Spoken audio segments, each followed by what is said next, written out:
The air at the Miller Farm auction hung thick and heavy, a soupy mix of late July humidity, diesel exhaust, and the sweet, cloying smell of regret.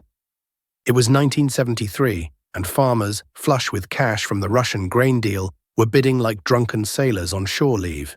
A John Deere 4430, barely 2 years old, went for nearly what it cost new.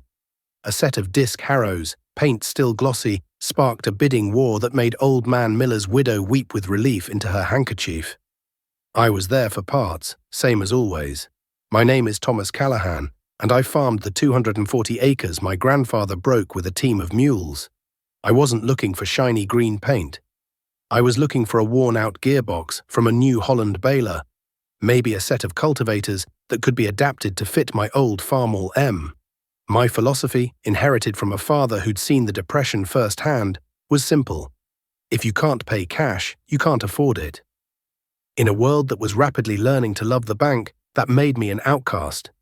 The auctioneer, a fast-talking man named Simmons with a sweat-stained Stetson, moved on from the prime equipment.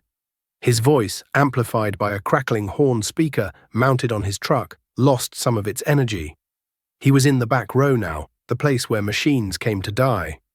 "All right, gentlemen, what we have here is a real opportunity for the man with vision." He gestured to a hulking beast of a machine that sagged on 4 flat, cracked tires. It was a Massey Ferguson 760 combine, and it was a monster. It was one of the first truly massive combines, powered by a Perkins V8 diesel designed to chew through hundreds of acres of corn a day.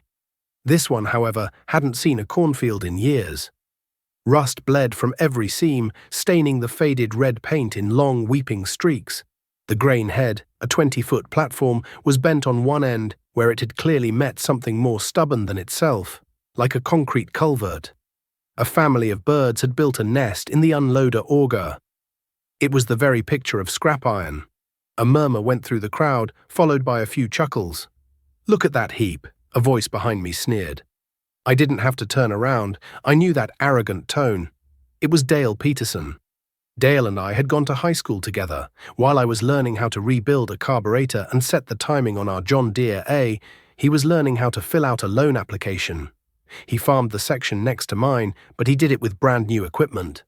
This year, it was a John Deere 7700 turbo combine, a gleaming green monster that he never missed an opportunity to talk about. "Probably threw a rod right through the block," Dale continued, loud enough for everyone to hear. "Old Man Miller should have just called the scrapyard and saved himself the trouble of hauling it here." Simmons, the auctioneer, tried to build some enthusiasm. "She's got the big Perkins V8, boys. Think of the parts. The engine alone is worth a fortune if you can get it running. Who'll start the bidding for me at $1,000? $1,000 for this magnificent machine." Silence. The only sound was the buzzing of horseflies and the distant lowing of a cow. $1,000, Dale laughed out loud. "You might get $1,000 if you haul it to the scrapyard yourself, Simmons. They're paying 3 cents a pound." Simmons's face soured. All right, a tough crowd. Who'll give me $500? $500, boys, just to get it started. You can't go wrong for $500. More silence. I wasn't even thinking of bidding. I was just watching the spectacle, the slow public death of a once proud machine. But then I saw something. While everyone else was looking at the rust and the flat tires, my eyes were tracing the lines. I walked a little closer, ignoring the snickers. I knelt down and peered underneath, the dry grass crunching under my boots. The final drives were massive, planetary gear sets that looked like they belonged on a bulldozer. They were oily and grimy, but that was a good sign. Oil meant they hadn't run dry. I looked at the engine block. There were no visible cracks, no telltale spray of welded metal from a thrown rod. The main hydraulic pump looked wet, but not from a catastrophic failure. It looked like the slow, steady weep of dried-out O-rings. The things that were expensive, the core components, they looked salvageable. The rest was just metal, time, and sweat. A thought, crazy and unbidden, sparked in my mind. The custom cutters were charging $7, $8 an acre. With a machine this size, if I could get it running, I could do my own 240 acres in a few days and still have time to pick up custom work from neighbors like Old Man Hemmings, who was still trying to get by with a 2-row pull-behind picker. I could be earning, not spending. $500, anyone? Simmons pleaded, his voice tinged with desperation. Going once? Dale Peterson caught my eye. He smirked, a look of pure condescension. Thinking of getting a new lawn ornament, Callahan. It'd match the rest of your junk. Something inside me hardened. It was one thing to be frugal. It was another to be mocked for it. Going twice. Without thinking, I raised a hand, just a flick of the wrist. 500, I said. My voice was quiet, but in the silence it sounded like a cannon shot. A wave of stunned silence washed over the crowd, followed immediately by a ripple of laughter. Simmons's eyes lit up as if he'd just seen an angel. I've got $500 from Tom Callahan. 500. Now who'll give me 600 for this classic piece of harvesting history? He looked directly at Dale Peterson. Dale just shook his head, a broad, mocking grin spreading across his face. He can have it. I wouldn't haul that thing home if you paid me. Simmons knew a dead end when he saw one. $500 going once, going twice, sold. For $500 to Mr. Tom Callahan. The gavel cracked, and it was done. I owned a 15-ton pile of rust and broken dreams. As the crowd dispersed, shaking their heads and whispering, Dale walked over to me. He clapped me on the shoulder, a gesture that was meant to feel friendly, but was loaded with ridicule. Congratulations, Tom. You just bought the most expensive anchor in the county. Let me know if you need my new 4630 to drag it to the fence row for you. I won't even charge you for the fuel. He walked away laughing, joining his friends, who were all slapping him on the back. I just stood there, looking at my purchase. The setting sun glinted off a small, unbroken piece of glass on the cab window. The Massey Ferguson 760. It looked like a tombstone in the fading light. For the first time, a cold knot of dread tightened in my stomach. What in God's name had I just done? Before we go any further into this story, I have to ask you something. Have you ever taken a chance on something everyone else called junk? A car, a tool, a piece of equipment that was destined for the scrap heap, but you saw a spark of life in it. Let me know in the comments below what it was and how it turned out for you. I'm genuinely curious to know I'm not the only stubborn fool out there. Getting that combine home was a special kind of hell. It was a 4-mile trip from the Miller place to mine, and it took me the better part of 2 days. The tires wouldn't hold air for more than 10 minutes, so the first step was a frantic, sweaty ordeal of breaking the massive beads with a sledgehammer and slide hammer, patching the rotten inner tubes and pumping them back up with a portable air compressor that ran off my truck's battery. Then came the towing. My biggest tractor was the Farmall M, a proud old machine from 1948 that my father had bought new. It was reliable as a sunrise, but it was designed to pull a 2-bottom plow, not a dead 30,000-pound combine. I hitched it up with a logging chain thick as my wrist. The M's engine screamed, the rear tires dug into the gravel of the miller's lane, and the combine moved. Barely. We crept onto the county road at a pace that made a snail look like a sprinter. Every 100 yards, I'd have to stop and let the Farmall cool down, its radiator steaming like a locomotive. Traffic backed up behind me, horns blared. Faces contorted with impatience stared at me from behind the windshields of their big, comfortable sedans. On the afternoon of the first day, Dale Peterson roared past in his shiny new Ford F-250, his John Deere 7700 visible on a lowboy trailer behind him, fresh from the dealer after a pre-harvest tune-up. He laid on the horn, a long, mocking blast, and gave me a sarcastic thumbs up as he sped by, kicking up a cloud of dust that settled over me and my struggling convoy like a shroud of failure. I just gritted my teeth, wiped the sweat from my brow with the back of a greasy hand, and checked the Farmall's temperature gauge. When I finally pulled the Massey into my yard and parked it next to the barn, it looked even worse than it had at the auction. Up close, the scale of the decay was monumental. My father came out of the house, wiping his hands on a rag. He was retired, but he couldn't stay away. He walked a slow circle around the combine, his face a mask of deep skepticism. $500, Tom, he asked, his voice quiet. That's right, Dad. And how much to get it running? Don't know yet, just parts. My labor is free. He shook his head slowly, his eyes scanning the rusted sheet metal and the bird's nest. Son, there's a difference between being frugal and being a fool. Sometimes the cheapest thing you can buy is the most expensive thing you'll ever own. Know when to cut your losses. His words stung more than Dale Peterson's mockery. This was my father, the man who taught me the value of $1 and the virtue of self-reliance.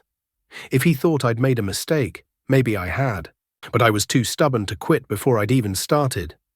The next morning, I began the teardown. It was like performing an autopsy. I drained the diesel fuel first. It came out of the tank the color of black coffee, thick with sludge and water. The fuel filters were completely clogged with a disgusting, slimy algae.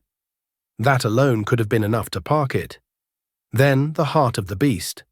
The Perkins 354 cubic inch V8 diesel.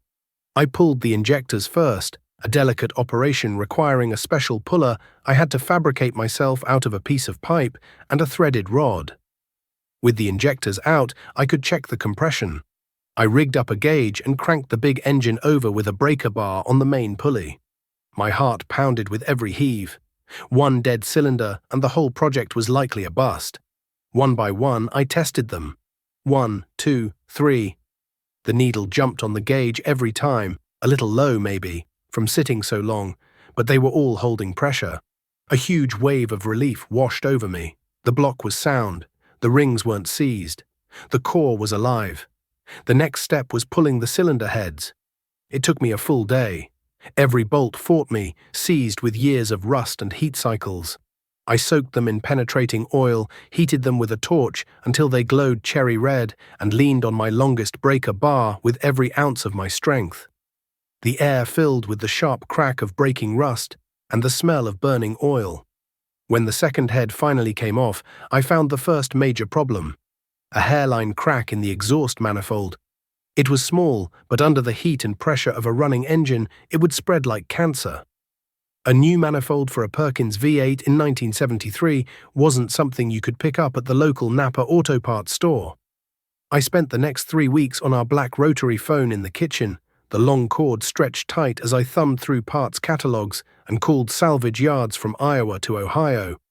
I talked to grizzled old men who knew every machine by heart, describing the part I needed down to the casting numbers. Finally, a man named Gus from a scrapyard in southern Illinois said he thought he had one. "Offer $750 that burned," he grunted over the line. "Gonna cost you $150 plus shipping." It was a painful price, nearly a third of what I'd paid for the whole machine, but I had no choice. I sent him a money order. While I waited for the part, I worked on the rest of the machine. I dropped the oil pan and checked the main bearings. They were worn, but within tolerance. I replaced every single hydraulic hose, each one a custom length with specific fittings that had to be ordered. I took the radiator to a shop in town to be pressure tested and cleaned. It was full of solidified gunk that looked like brown sugar. The talk at the co-op was relentless. Heard Tom Callahan's trying to raise the dead over at his place. Yeah, my boy saw him. Said it looks like he's trying to build a combine out of spare parts. More money than sense, that one. Every trip into town was an exercise in swallowing my pride. I'd see Dale Peterson holding court by the coffee machine at the diner, telling everyone about the 200-bushel corn he was expecting, thanks to his new planter and his heavy application of anhydrous ammonia fertilizer. All bought on credit, of course. He'd nod at me, a pitying little smile on his face, as if I were a charity case. After a month of backbreaking work, the manifold arrived.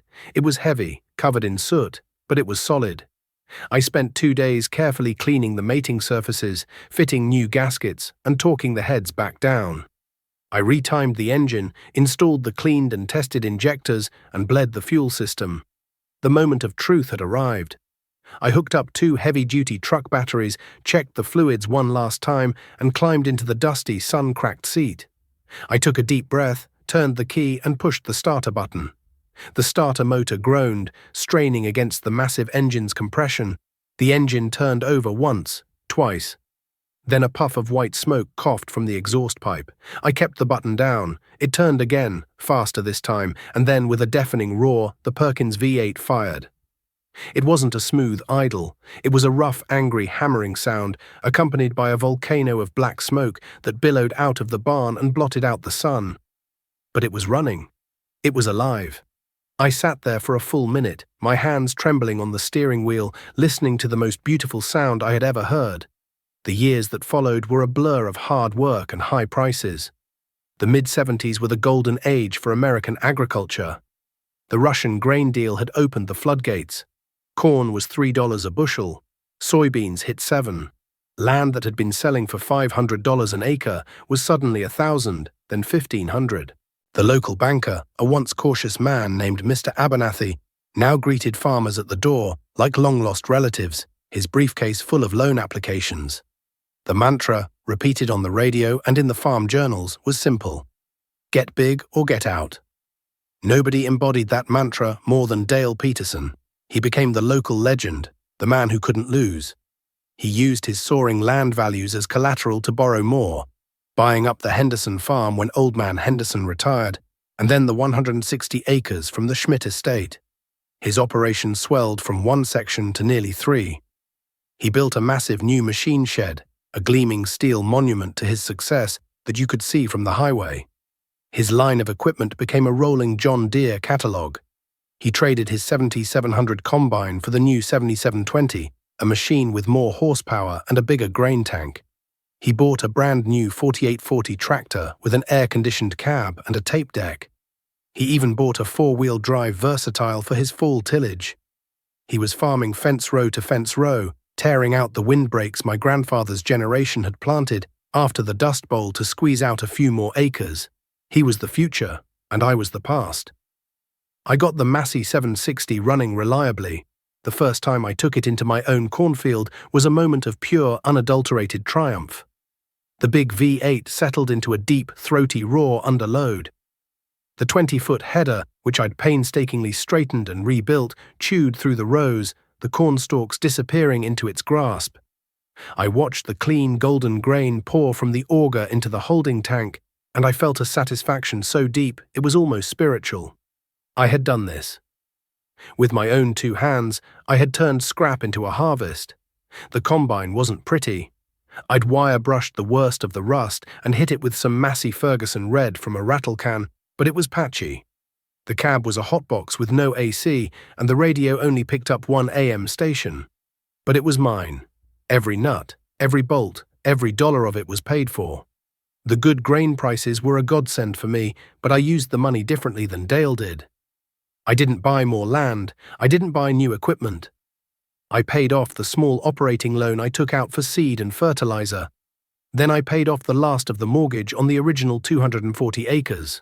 For the first time in the Callahan family's history, the farm was totally debt-free. The rest of the money I put in a savings account at the bank, earning a modest 5% interest. Mr. Abernathy, the banker, called me into his office one day.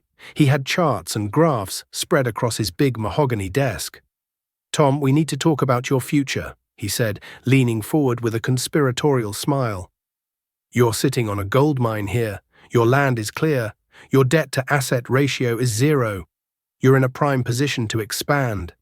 The Peterson boy, Dale, he's going to be a millionaire before he's 40. You could be right there with him. Let's get you into a new tractor, a bigger planter. That piece of land next to you, the old Miller place, is coming up for sale." I listened politely and then shook my head.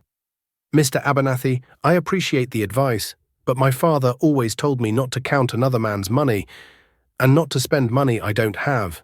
He sighed, leaning back in his leather chair. The friendly smile vanished, replaced by a look of disappointment. "Tom, that's old-fashioned thinking. This is a new era. You have to leverage your assets to grow. You're being left behind." Being left behind certainly felt true. At the grain elevator, I'd pull up with my old grain truck, its sides weathered and grey, and wait in line behind Dale's brand-new tandem-axle semi, glistening in the sun. He'd saunter over, a big shot in his clean seed corn hat. "Still running that museum piece, Callahan?" he'd ask, nodding toward my Massey, which I used to haul grain during the off-season after I finished my custom work. "I heard you're doing some custom cutting for the small-timers. Must be nice to have a little hobby to keep you busy." I'd just nod. "It pays the bills, Dale." "Bills?" he'd laugh. "Tom, I've got bills bigger than your whole farm's net worth. You got to spend money to make money." I made a decent side income with the 760. I cut hay for guys who couldn't afford their own swather. I combined soybeans and corn for a half-dozen smaller farmers who were getting squeezed out by the rising costs. They paid me in cash, and it went right into the bank account. I was a relic, servicing other relics. In the booming world of the 1970s farm economy, I was seen as a failure, a man with no ambition, too scared to take a risk. One evening, I was in my workshop, grinding a new edge on a sickle bar section for the Massey's header. The radio was on, playing softly in the background. After a country song finished, the news came on. The announcer's voice was grave. He was talking about the Shah of Iran being overthrown, about long lines at gas stations, and about a man named Paul Volcker being appointed as the new chairman of the Federal Reserve. He said Volcker was promising to whip inflation, no matter the cost. He mentioned that the prime interest rate had just been raised again, to a shocking 12%. I shut off the grinder, the sudden silence in the shop feeling heavy and ominous. 12%. My savings account was earning 5. Dale Peterson's operating loans, his mortgages on all that new land, his financing on that fleet of green machinery. What was his interest rate? It had to be floating, tied to the prime. A cold dread, colder than the one I'd felt at the auction, crept up my spine.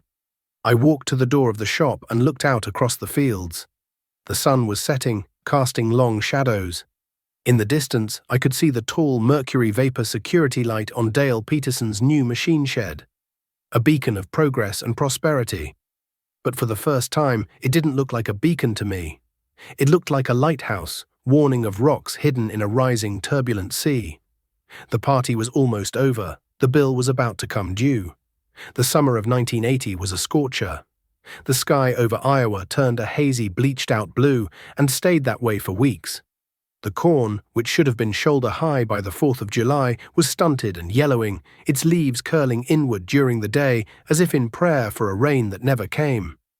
The ground cracked open in patterns that looked like a dry riverbed, and the air was so still and hot you could hear the buzz of a single fly from 50 yards away.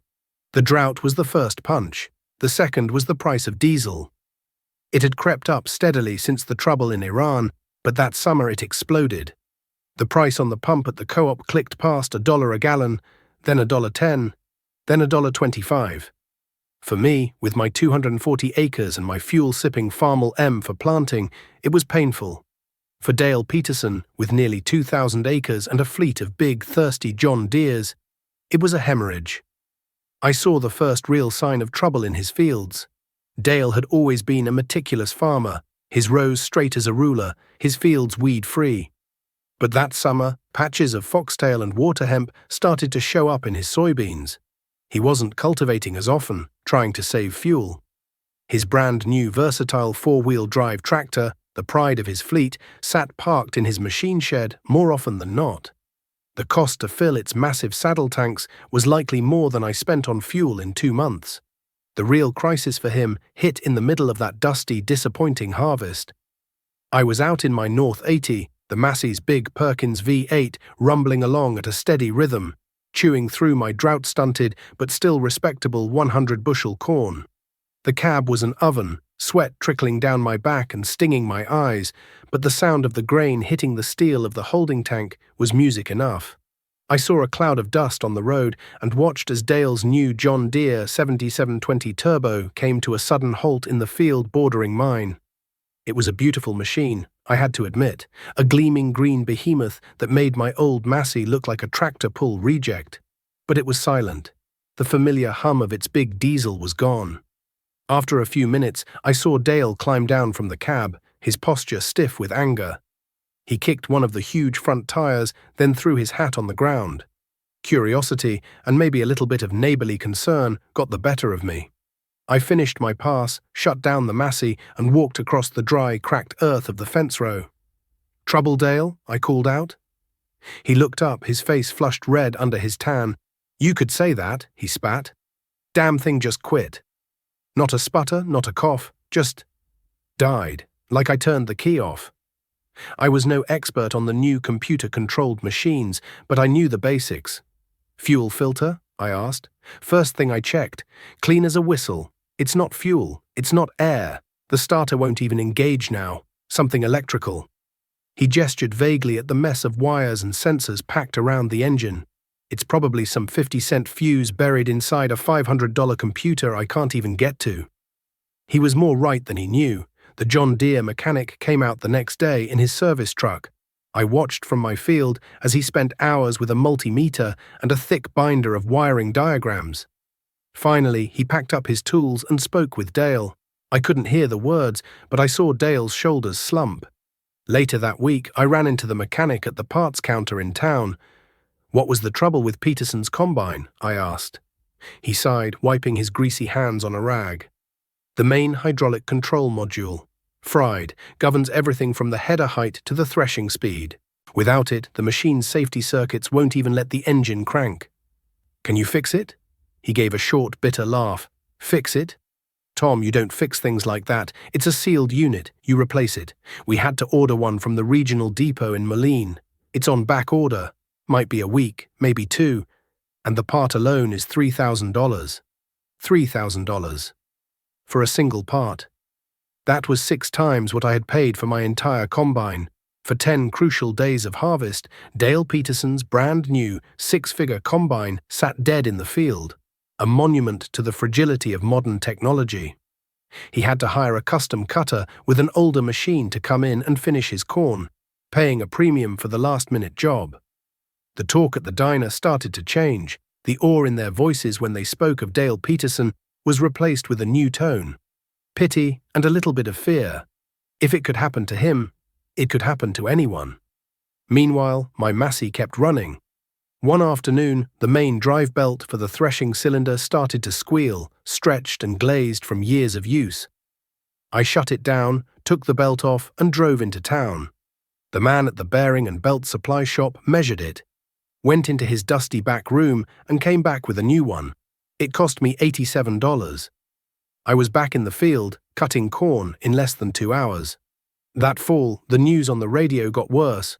Paul Volcker and the Fed weren't backing down. The prime interest rate, the one the banks based their own rates on, hit 15%, then 17%. Mr. Abernathy, the banker, wasn't smiling anymore. He started spending more time on the phone with his superiors in Des Moines than with the farmers in his lobby. The era of easy money was over. The ground that Dale had paid $3,000 an acre for was now struggling to find buyers at $2,000. The math was turning ugly, and the whole county could feel it. The harvest was poor, the prices were falling, and the cost of borrowing money was going to the moon. It was a perfect storm, and we were all sailing right into the middle of it. The winter of 1981 was brutal, not just for the cold, but for the silence. The usual optimism that carried farmers through the dark months was gone, replaced by a gnawing anxiety. The radio news was a daily drumbeat of doom. The grain embargo against the Soviet Union had collapsed commodity prices, and the prime interest rate had clawed its way past 20%. 20%. It was a number so impossibly high it felt like a fiction. For farmers like Dale Peterson, it was a death sentence. His operating loans, his mortgages, his equipment financing, it was all tied to that prime rate. A loan that was manageable at 8% became an anchor that would drag you to the bottom at 20%. The letters from the bank started arriving in mailboxes all across the county. First, they were polite reminders. Then they became firm demands. Finally, they were notices of default. The first farm auction was the Johnson place, a small dairy operation that had been in their family for 3 generations. I watched as their herd was sold off, one by one, the cows looking confused as they were led onto the auction block. Mrs. Johnson stood by the porch of their house, her face a stone mask, not crying, which was somehow worse than tears. After that, it was like a contagion. Every week, it seemed, another auction notice was posted on the bulletin board at the co-op. The names were a roll call of my neighbors, men I'd known my whole life. Their prized possessions, the symbols of their life's work, were paraded before a grim-faced crowd of bargain hunters and fellow farmers who were just one bad year away from the same fate. Then, the notice everyone had been expecting but dreaded to see went up. It was printed on a stark pink piece of paper. Foreclosure auction. The property of Dale and Sarah Peterson. 2,000 acres, full line of late-model John Deere equipment, and a 4-bedroom home, by order of the Farmers and Merchants Bank. The day of the auction was cold and grey, a fitting sky for a funeral. The crowd was huge but quiet. There was no festive atmosphere like there had been at the Miller auction years ago. There were no drunken bids, no laughter. There was only the grim reality of a man's empire being dismantled piece by piece. I saw Dale standing near the machine shed he'd been so proud of. He looked 10 years older. The confident swagger was gone, replaced by a hollow-eyed weariness. His wife, Sarah, was not there. I heard she'd taken the kids and gone to stay with her parents in town. Mr. Abernathy, the banker, stood near the auctioneer, his face pale and tight, avoiding eye contact with everyone. He was just doing his job, but he looked like an executioner. The auctioneer started with the equipment. The big versatile tractor, the one Dale had barely used, sold for less than half of what he'd paid for it. The 4840, with its air-conditioned cab and tape deck, went for a song. Then came the 7720 combine, the one that had broken down during harvest. It had been repaired, but the story was known. Nobody wanted to risk it. The bidding was sluggish, and it sold for a fraction of its value to a large corporate farm from out of state. I watched as machine after machine, each one a testament to Dale's ambition, was sold off to pay a debt that could never be satisfied. Through it all, I was surviving. The money I'd earned from my custom work and saved in the bank was my shield. With no debt, the 20% interest rates didn't affect me. They were just a terrifying headline on the news. My input costs were high, but my yields were my own, not the bank's. My old Massey 760 became my symbol of survival. When my neighbors' new complex machines broke down, they couldn't afford the dealer's repair bills. They started calling me. "Tom, can you come take a look at my baler? The knotters are acting up. Tom, my corn planter's skipping. Any idea what it could be?" I'd go over with my toolbox and my knowledge, passed down from my father. I could fix most things with a wrench, a welder, and some common sense. I didn't charge them much, sometimes just a share of the crop or help with my own chores. We were a community falling apart, and I was just trying to hold my small corner of it together. My father, who had once questioned my purchase of the Massey, now watched me work with a quiet pride in his eyes. "Sometimes the old ways are the best ways, son," he'd say, "not because they're old, but because they're proven." He was right. My whole life, I'd been seen as the man who was behind the times. But as I stood at Dale Peterson's auction, watching the modern world of farming crumble into dust, I realized I wasn't behind. I was simply on a different path, one that was slower, less glamorous, but built on a foundation of solid rock instead of shifting sand. The auctioneer moved from the equipment to the land. They sold it off in parcels. The Henderson place went first, then the Schmidt quarter. Each sale was another blow, the gavel falling like a judge's sentence. Finally, they came to the last parcel. "All right, folks," the auctioneer called out, his voice hoarse.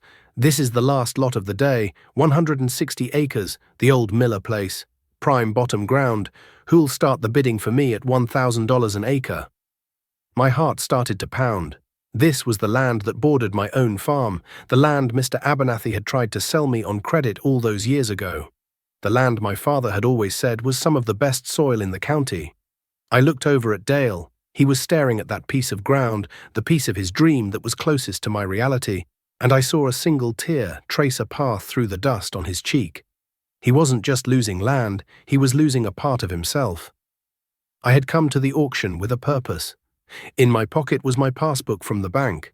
For 7 years, I had deposited every spare dollar I had made, especially the cash from my custom work with the Massey. I had never touched it. It was my emergency fund, my security, my proof that frugality was not poverty. The bidding started slowly. $1,000 an acre, then $1,100. A speculator from the city bid $12. The crowd murmured. In these times, it was a strong price. $1,200 an acre, the auctioneer chanted, going once. I thought of Dale's mocking words at the first auction, thinking of getting a new lawn ornament, Callahan. I thought of the banker telling me I was being left behind. I thought of my father's skepticism. And I thought of the deep soul-level satisfaction of bringing a dead machine back to life with my own 2 hands. I raised my hand. "1,300, I said, my voice clear and steady. A hush fell over the crowd. Every head turned to look at me, the quiet man with the old equipment. Mr. Abernathy's eyes widened in disbelief. The speculator from the city looked annoyed. 1,350, the speculator countered immediately. 1,400, I said without hesitation. We went back and forth, the numbers climbing. 1,500, 16. At $1,750 an acre, the speculator shook his head and stepped back. 1,750 an acre, from Tom Callahan. The auctioneer boomed, a new energy in his voice. Going once, going twice, sold, for $1,750 an acre to Tom Callahan. The gavel cracked, and the sound echoed across the silent farmyard. I hadn't bought a piece of land. I had bought back a piece of my community's soul. I walked over to the clerk's table. Mr. Abernathy was there, looking at me with a strange expression, a mixture of awe and regret. "Will you be needing financing for this, Tom?" he asked, his voice barely a whisper. I pulled the passbook from my pocket and laid it on the table. "No, sir," I said quietly. "I'll be paying cash." After the paperwork was done, I walked over to Dale. He was leaning against the cold steel of his empty machine shed, a ghost in the ruins of his own life. He didn't look up as I approached. "I heard what you did," he said, his voice rough. "Come to gloat? To tell me you told me so?" "No, Dale," I said. "I came to offer you a job." He finally looked at me, his eyes full of confusion and shame. "A job? Doing what?" "Farming," I said. "That Miller place is good land, but it's more than I can handle on my own. I'm going to need a hired man. It won't pay what you're used to, but it's steady work. You know that ground better than anyone." He stared at me for a long time, the silence stretching between us. He was seeing me for the first time, not as a rival or a relic, but as a neighbor. The hard arrogance in his eyes finally broke, and his face crumpled. He leaned his head against the steel wall and sobbed, the raw, ragged sound of a man who had lost everything and been offered a single, unexpected thread of hope. I just stood there with him, my hand on his shoulder, until the storm passed. The years that followed changed the face of our county. The farm crisis left deep scars. Many families lost their land and never came back. But for those who held on, things slowly, painfully got better. Dale took the job. He showed up for work the next Monday, his eyes still shadowed, but his shoulders a little straighter. We worked side by side, planting the corn on the Miller place, the same land he had once owned and I now farmed. There was an awkwardness at first, a chasm of pride and failure between us. But the shared work of farming, the sweat, the dirt, the long hours under the sun, has a way of smoothing things over. He was a good farmer, a smart farmer. He knew things about hybrid selection and soil chemistry that I'd never bothered to learn. I knew things about fixing machinery and managing costs that he had been forced to ignore. We learned from each other. The rivalry was gone, replaced by a quiet, hard-won respect. After a few years, he had saved enough to put a down payment on a small house in town for his family. He eventually became my farm manager, taking over the day-to-day operations while I focused on the repairs and the planning. The community watched our unlikely partnership, and the lesson wasn't lost on them. Tom Callahan was no longer the stubborn fool, he was the wise man. Dale Peterson was no longer the failed high flyer. He was the prodigal son who had come home. My son, Michael, grew up during those years. He spent his summers riding in the cab of the old farmall with me, his head full of questions. I didn't just teach him how to drive a tractor or turn a wrench. I taught him the difference between price and value, between credit and wealth. One sunny afternoon in the late 80s, when Michael was about 16, we stood looking out over our combined farms.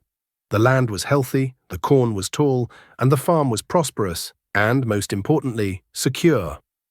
Dale was out in the field, operating a newer but sensibly used John Deere planter we had bought together at an auction, for cash. "Dad," Michael said, "why do we still keep that old red combine in the shed? It's just taking up space." He was pointing to the Massey Ferguson 760. It sat in the corner of the barn, its paint faded, its tires checked with age. We hadn't used it for a full harvest in years. I smiled. "That machine isn't taking up space, son," I told him. "It's holding a place. It's a reminder." I walked over to it and climbed up into the dusty cab. The seat springs groaned under my weight. I put the key in the ignition, a key worn smooth from years in my pocket. I gave the batteries a check, then turned it. The starter groaned, just like it did that first day, and then, with a familiar cloud of black smoke and a deafening roar, the Perkins V8 hammered back to life. The sound filled the barn, a deep, honest, mechanical roar. It was the sound of my stubbornness, my father's wisdom, and my own 2 hands. It was the sound of survival. I throttled it down to a low, rumbling idle and looked at my son, who was watching with a new understanding in his eyes. "Some people look at a machine like this and see scrap iron," I said over the engine's roar. "They see something old and obsolete. But I want you to look at it and see freedom. Every dollar this farm has, every acre we own free and clear, we owe in some way to this old pile of junk that nobody else wanted. Never forget that the shiniest things are often the most fragile, and the strongest things are the ones built to last."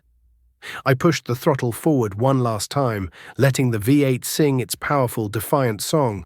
It was more than an engine. It was the heartbeat of our family's legacy. A legacy built not on the shifting promises of bankers, but on the enduring value of hard work, humility, and a healthy fear of debt. And I knew, with a certainty that settled deep in my bones, that it was a lesson my son would never forget.